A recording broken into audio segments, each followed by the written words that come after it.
and welcome to episode 1 of AS Production Pros Podcasts. I will be your speaker tonight, Saren Jones, as we discuss and answer the question, how did your production skills develop throughout the project? At the beginning, I really did not know much about production or how to produce. What I did have was previous knowledge on rom-coms because it was one of my favorite movie genres. I had watched many beforehand, so I already really knew the certain conventions that I needed to prepare for. Though producing was a skill that I definitely grew as I went on throughout the project. Moving forward in the project, I tried to study all the materials I needed in order to produce a well thought out rom-com other than what I had already known. As the 2-minute film opening process continued, I started to really grasp a few gray areas on film aspects in general. Throughout the filming, editing, and producing of my rom-com, I really focused on the editing and mise-en-scène of the piece. Though everything about production is important, those two skills that I didn't know much about were skills that I were really most interested in. For example, when it came to editing, I had to watch a lot of 2-minute film openings of rom-coms to get the timing right. You see, for most rom-coms, editing has key details in it like comedic timing for effect, editing to sound, and the use of bright or loud titles to create that rom-com feel. One example of this in my film, Bad Chem, was my improvement in making all the title sequences edited to be exactly on the beats of the song that I chose to use, Hot to Go by ROM, one of my favorites. In fact, this is actually my favorite element I implemented into the opening. A second area of improvement that I really needed to fix was my blocking and my characterization work I did with my actors.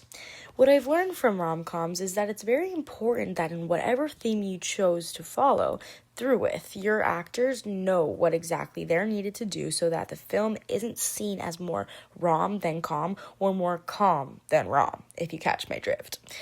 This improved immensely as the process of the film flew by because I made sure my actors knew that the film they were in was enemies to lovers. And this gave them specific blocking and character choices to focus on in the little 2 minutes that they had to use. Now, this was very important to me because I wanted everyone to get the point across that this was a rom-com, going back to my point on more rom than com or more com than rom. Now, to get to the certain issues that I faced, it was honestly very frustrating putting together this film with the amount of materials, actors, and settings I needed, especially by myself.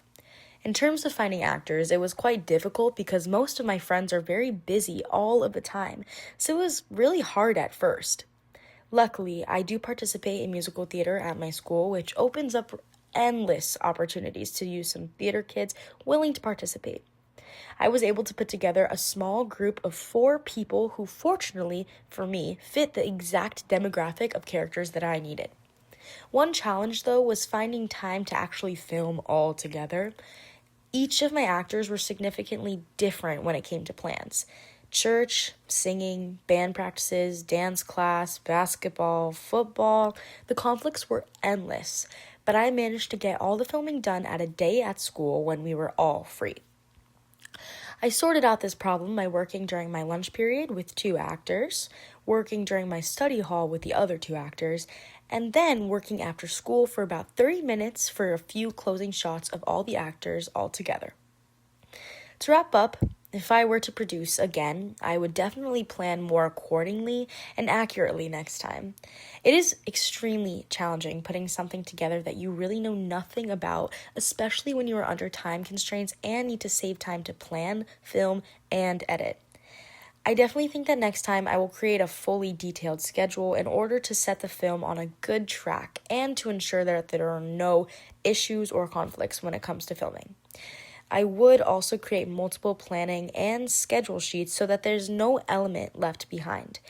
For example, I would create a plan, a filming calendar, and an editing schedule, and also just time to finalize and enjoy the contents of my film. It's really hard to put this all together and then actually find time to watch it, submit it, and make sure that it looks good to the public eye. Well, that's it. Thank you for tuning in to AS Production Pros podcast, and make sure to tune in to next week's talk on the study of aromaty.